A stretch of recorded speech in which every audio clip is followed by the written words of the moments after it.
আমাৰ অসম চৰকাৰে বিদ্যালয়সমূহৰ আজি যি গুণোৎসৱ বা শিক্ষাৰ মানদণ্ড উন্নত কৰাৰ স্বাৰ্থত আমাৰ চৰকাৰে যি গুণোৎসৱ পাতি আহিছে, বিগত বছৰতো কেইবাটাও বছৰত এই গুণোৎসৱ কৰি পাতি অহা হৈছে।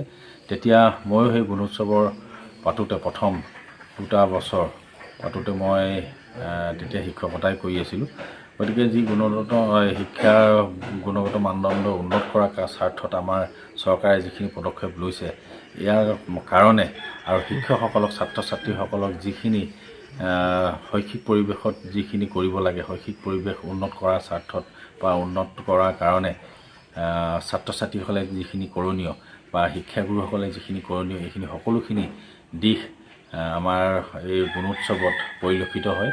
গতিকে এইখিনি চৰকাৰে যেতিয়াৰ পৰা গুণোৎসৱ পতাৰ কথা চিন্তা কৰিলে, তেতিয়াৰ পৰা আমাৰ শৈক্ষিক দিশটো আমাৰ অসমৰ চৰকাৰী স্কুলবিলাকৰ শৈক্ষিক দিশসকল আমাৰ শিক্ষাগুৰুৱে বা সেইসকলৰ ছাত্ৰ ছাত্ৰী অভিভাৱকসকলে অন্ততঃ নিজৰ স্কুলখনৰ শিক্ষাগত শৈক্ষিক মানদণ্ডটো উন্নত কৰাৰ স্বাৰ্থত তেওঁলোকে আৰু অধিক মনোনিৱেশ কৰিব বুলি আপুনি আজি এখন বিশেষ প্ৰাথমিক বিদ্যালয় গৈছিলে, বৰহোলা প্ৰাথমিক বিদ্যালয়, যিখনত আপুনি শিক্ষকতা কৰিছিলে, আৰু শিক্ষকতা কৰাৰ পিছৰ পৰা আপুনি সেইখন বিদ্যালয়ৰ পৰা আজি বিধানসভাৰ আজি এজন বিধায়ক।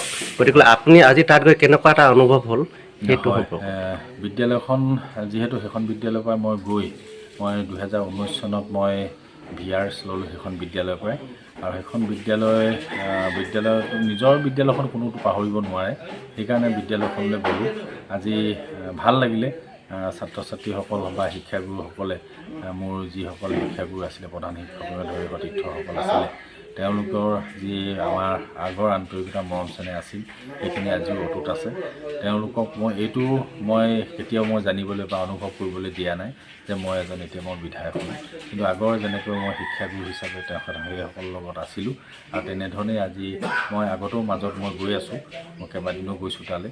গতিকে ভাল লাগে, স্কুলখনৰ পৰিৱেশটো আমি সকলোৱে লগ লাগি গঢ়িছিলোঁ। আজি এটা সুন্দৰ পৰিৱেশত আছে, গছ গছনিৰ পৰা আদি কৰি গোটেইখিনি আপোনালোকে অন্ততঃ দেখি আহিলে।